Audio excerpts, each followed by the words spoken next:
Well, hello, movie buffs, and welcome back to another stellar episode of Double Feature with your host, Pedro.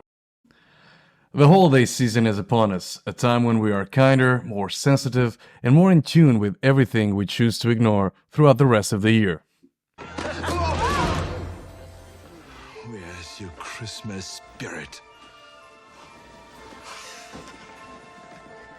That's better.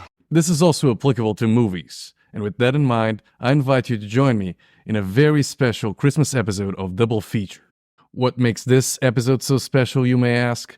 Well, I'm going to dedicate this episode to a title that isn't often mentioned. A movie that has never received an official video release in either DVD, Blu-ray, or even Laserdisc. A war gem that, much like the iconic fourth tenor Enrico Palazzo, has been forgotten in the sands of time. A film with such a unique production history, it deserves its own segment. So in the spirit of holidays, let's get to it.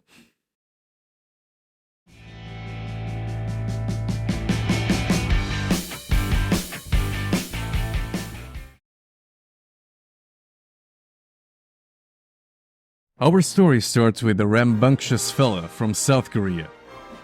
Meet Sun Myung Moon, devout Christian, businessman, founder of the Unification Church, and according to himself, the incarnation of the second coming of Jesus Christ. In the 1970s, Moon was having some difficulties with increasing the number of acolytes of his church. Leaflets weren't working, and not even hitching his wagon to Richard Nixon seemed to yield any hints of success. Until one day, Moon decided that there was only one way to go: going Hollywood, and produce a major motion picture.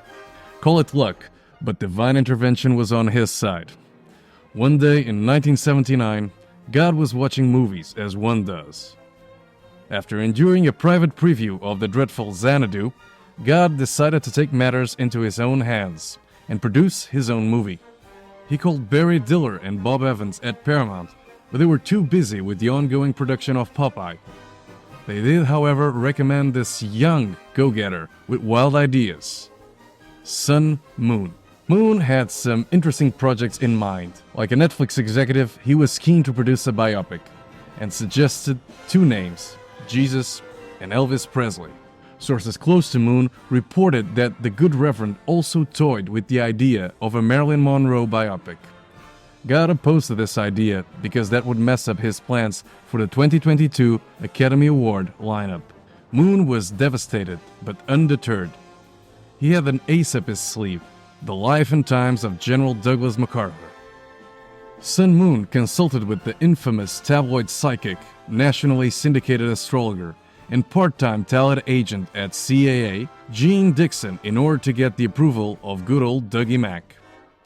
In a strange twist of fate, General MacArthur picked up the astral phone and was extremely pleased with the idea. Dugout Doug was very unhappy with the 1977 biopic depicting his life and career starring Gregory Peck. You see, Mrs. MacArthur had a very massive crush on Peck, and the General was the jealous type.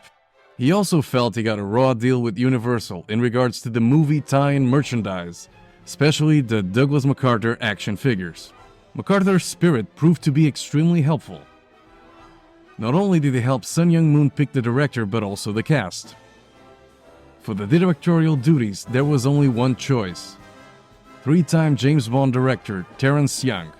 You see, Mac was a 007 fan, and he felt the franchise had gotten too campy with Roger Moore, and it was time to bring back Young into the spotlight so that he could fix the mistakes and rescue the franchise. Armed with an idea, a director, and a dream, Moon needed money. See, at the time, the majors weren't too keen on backing epics of any kind, with the infamous production of Heaven's Gate and the expensive Reds proving studios to be right. So Moon decided to turn into one of his followers, media tycoon Mitsuharu Ishii. Moon asked, Ishii agreed, and the wheels were in motion. But the church's involvement in the production was kept a secret. Of course, bringing a project of such magnitude to life required an A-list cast and a stellar crew. And Moon made sure he flashed the cash to get them. Actors such as John Cassavetes' frequent collaborator Ben Gazzara, Akira Kurosawa's favorite actor Toshiro Mifune, 1977's Miss Wet Bikini, Jacqueline Bisset, and Shaft himself, Richard Roundtree, were along for the ride. And in the leading role of General Douglas MacArthur was Sir Laurence Olivier, whose career had been rescued in 1978 by none other than Steve Guttenberg, who personally picked the English actor to star in The Boys from Brazil.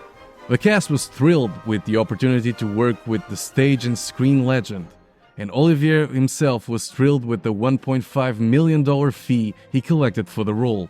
With a script by Robin Moore, the man behind the source material for The Green Berets and The French Connection, a score by Academy Award winner Jerry Goldsmith, the man responsible for such iconic soundtracks like Chinatown, Alien, The Omen, and 1977's MacArthur, and a $46 million budget, roughly $190 million today, the world was about to be shown what a real war epic was about.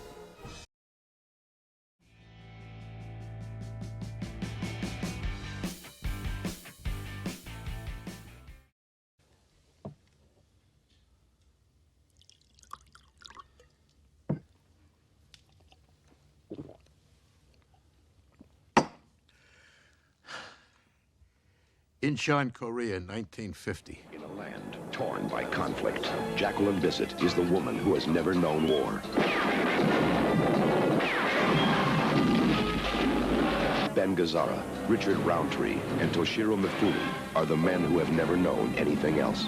And Sir Laurence Olivier is General Douglas MacArthur, who guided their destinies to a place called Inchon, rated PG.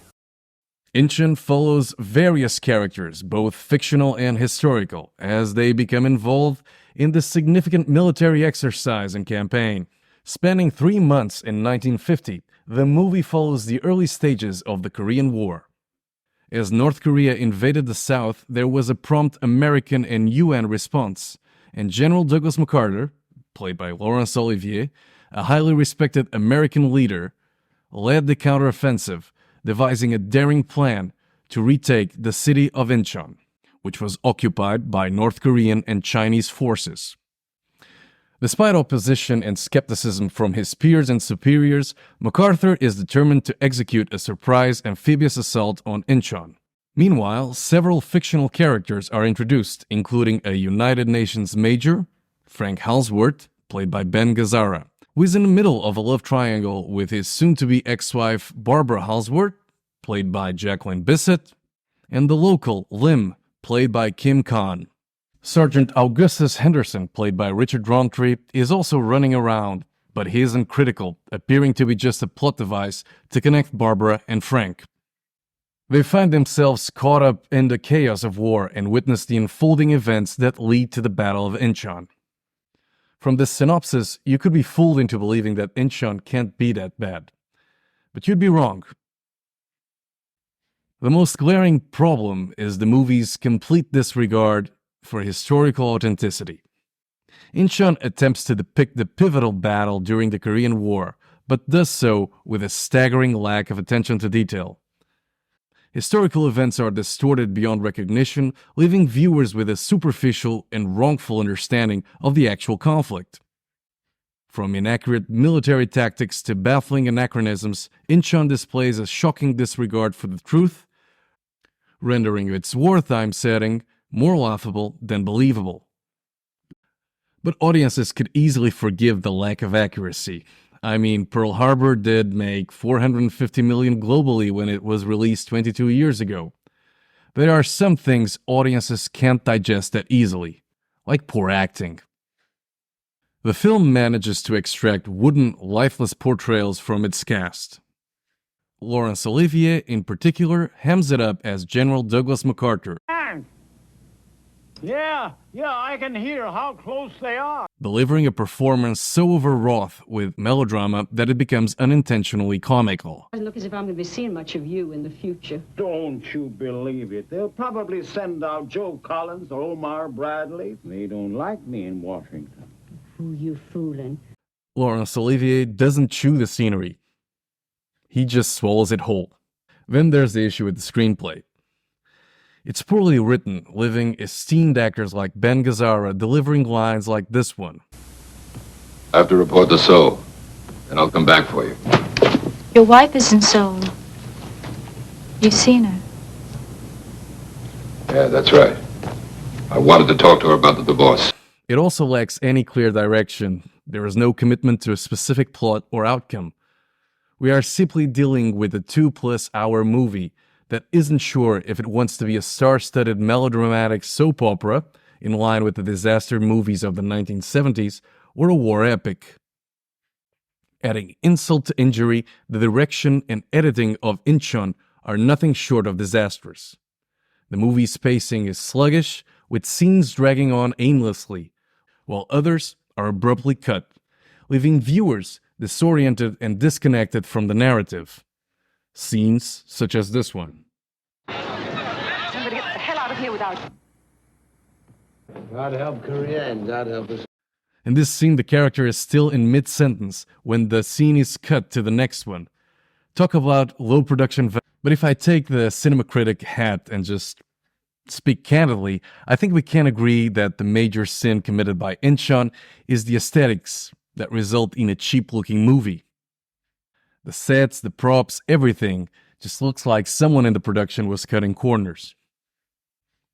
And speaking of cutting corners, there's nothing more unintentionally hilarious than the sound editing.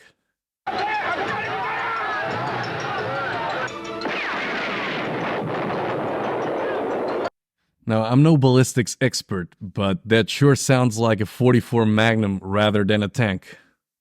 And these are just some of the most obvious issues with the movie. But Inchon is also a movie about spirituality and religious beliefs. We are told that right from the get-go, when we see the mysterious title card that reads Inchon! We can't tell for sure why the exclamation point is there. Perhaps it's to connote excitement? That exclamation point doesn't just connote excitement, it suggests it. Whatever the reason may be, throughout the movie we are treated to a set of scenes where religious imagery is shoehorned, making Douglas MacArthur's religious beliefs, and he was an extremely religious person, the center point of the movie. Remember the $46 million budget price tag that I mentioned before?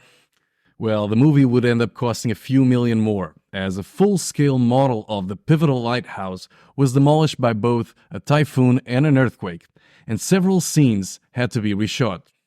Because of the Unification Church's involvement in funding and producing the picture, Inchon struggled to find a distributor and died a quick death after only making $5 million at the box office before being pulled from theaters due to poor commercial performances, a direct result of boycotts and protests throughout the US.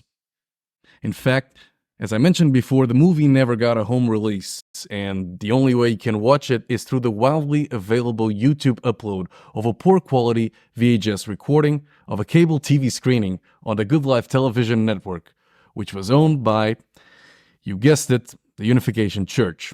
So, you may ask, does this movie have any redeeming aspects? Well, actually yes. The fictionalized version of the Hangang Bridge is quite intriguing and does generate some tension, even if it defies logic. I mean, why would the North Koreans be damaging a structure that is critical to their on-the-ground advancement? The sequences involving the lighthouse are well executed, even if they lack the epic grandeur originally intended. And Jerry Goldsmith's score is pleasant, even if at times it shares a similar issue with other production aspects, an anachronistic vibe. But when you take into account the fact that the highly anachronistic goofs didn't preclude people from enjoying the 1978 World War II trashy epic Inglourious Basterds, no, not that one, you can tell how Young's war movie fails on so many other levels. But despite what critics and audiences felt since Inchon was first screened during the early 1980s, the movie found an unlikely supporter in then US President Ronald Reagan. In the book, The Reagan Diaries, a published version of the diaries kept by Ronald Reagan, the former actor and president, wrote the following. Ran Inchon. It is a brutal but gripping picture about the Korean War, and for once, we're the good guys, and the communists are the villains. The producer was Japanese or Korean, which probably explains the preceding sentence. Not only the former president knew what a good movie should look like and be like, he was also a staunch supporter of underdog, independent motion pictures throughout his whole life, as showcased in most of his work. When the critics are up against us, and the box office results are beating the boys, ask them to go in there with all they've got, then win just one for the gift.